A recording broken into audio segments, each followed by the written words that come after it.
Halo, selamat datang kembali Panpon Gaming. Di sini gue akan berbincang dengan kru untuk menganalisa apa yang kurang dari motor. Gue bakal minta kalau perpindahan dari tiap belokan itu kurang responsif. Jadi akan fokus ke handling ya, bukan ke mesin.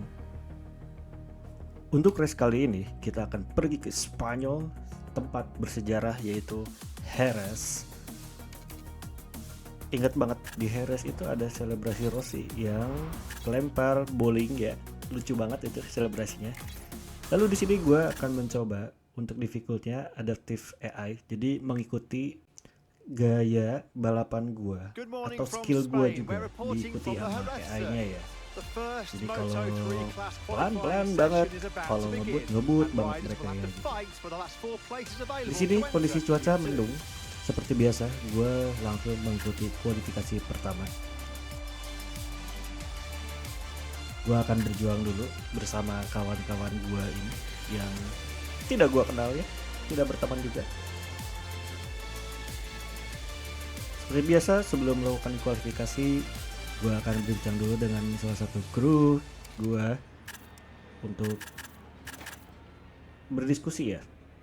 Pakai ban apa nih untuk kualifikasi? Seperti biasa gue akan lebih milih ban soft dua-duanya karena gue butuh cepat ya.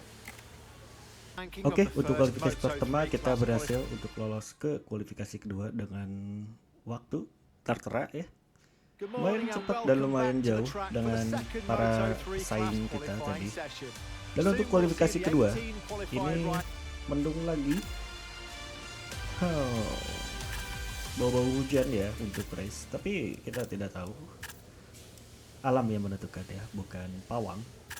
So gua ganti lagi untuk ban soft yang baru biar fresh, kena aspalnya dan bisa melaju lebih cepat lagi ya. Di sini gua sektor 1 cepat, tapi sektor 2 dan sektor 3 itu lambat sekali tuh. Lihat, di finish aja selisihnya 0,7 jauh, dan gue start dari posisi 16 seperti biasa. Gue dari belakang lagi, emang lumayan sialan ya untuk race Jerez kali ini.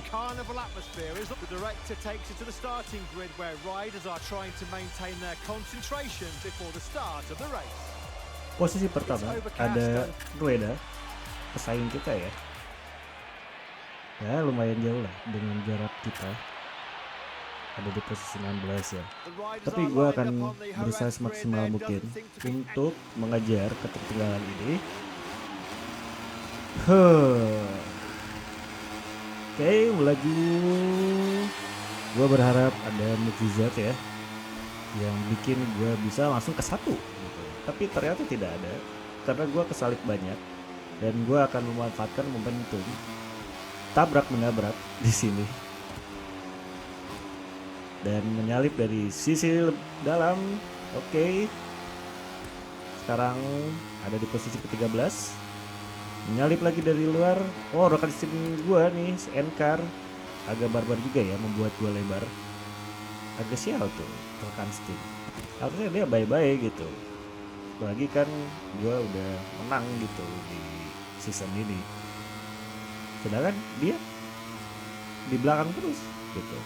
Oke, gua memanfaatkan slipstream untuk mengejar rekan Steam. Late braking. Oh, sayang sekali gua menabrak rekan Steam. Kena peringatan ya, lagi di under investigation oleh steward. Oh, agak motong track limit.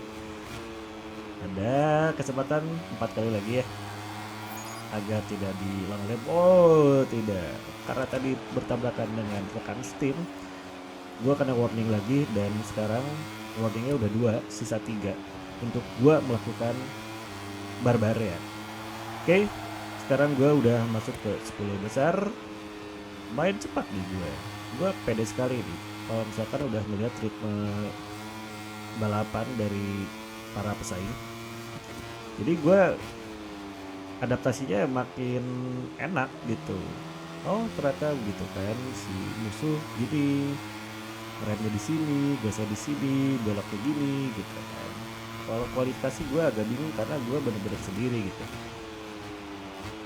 Mungkin itu kekurangannya ya. Kalau gue langsung melakukan kualifikasi, ya gue cuma punya waktu sedikit untuk menghafal bagaimana karakteristik sirkuit.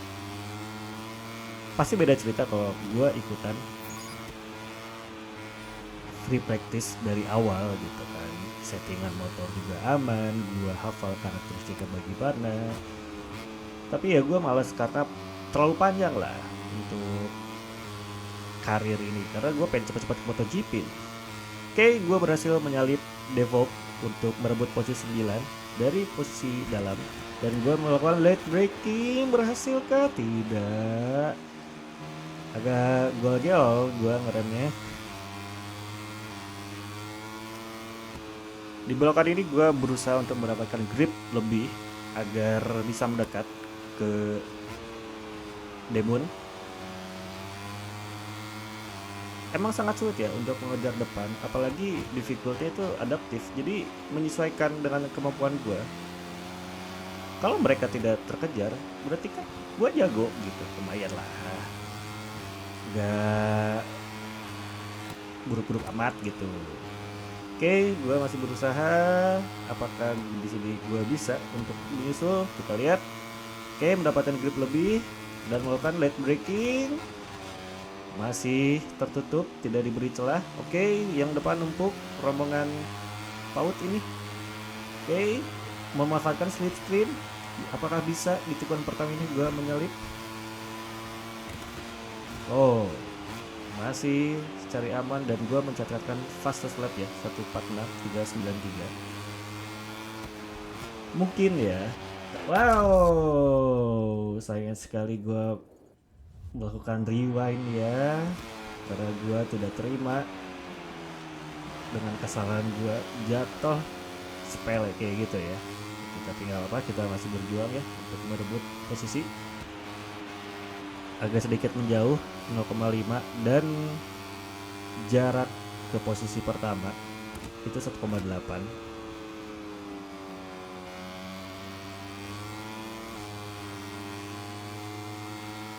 Mungkin di trek lurus ini gue lambat karena mesinnya juga tidak terlalu bagus ya untuk di lurus, tidak mencapai top speed seperti KTM.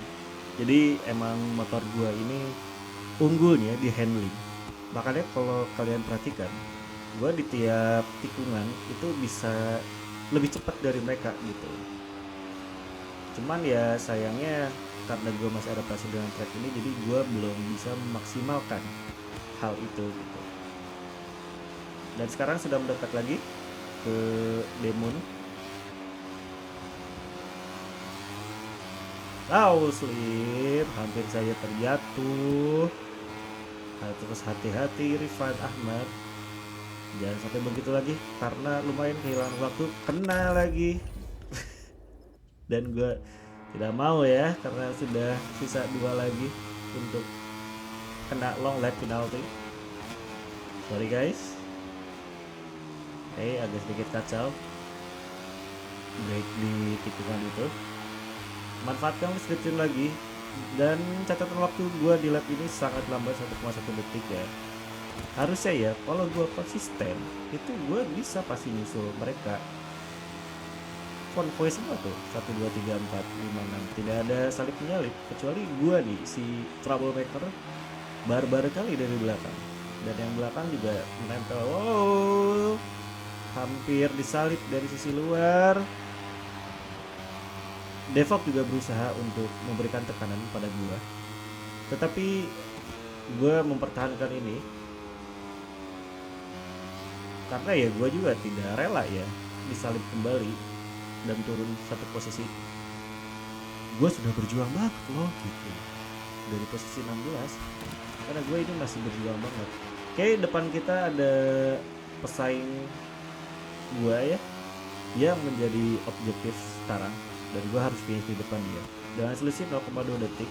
Apakah gue bisa berhasil menyusul di tikungan ini? Kita lihat.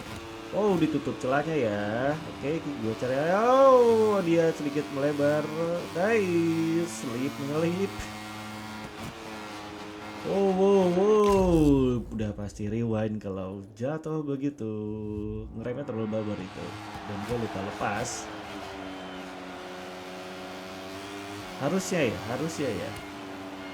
Itu gue udah ngedeketin untuk berebutan posisi 7 tuh. Tapi sayangnya karena gue kurang fokus di belokan itu, jadinya jatuh tadi.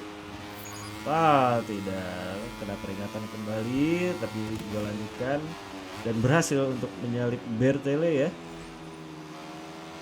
Pokoknya wajib banget gue harus finish di depan dia, wajib banget karena mempengaruhi reputasi gue untuk maju ke Moto2 nanti, biar dilirik sama tim Moto2. Oke, last lap.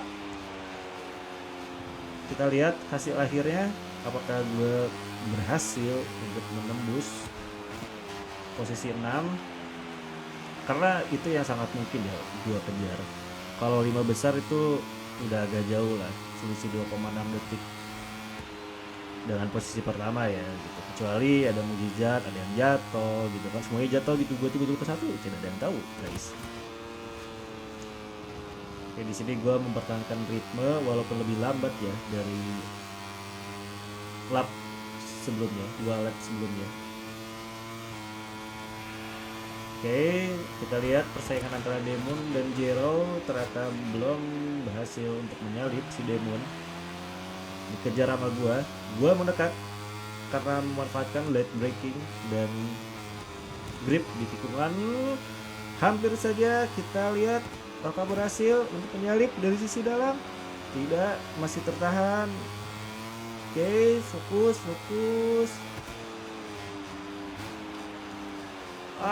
Tidak, sayang sekali. Kita menyusul dengan cara seperti itu ya, tidak bersih, tapi tidak apa-apa, tidak kena peringatan. Kita gaskeun.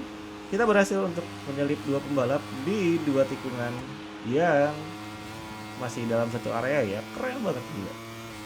Oke, untuk lap terakhir jangan sampai melakukan kesalahan, tutup celah. Oke, mantap.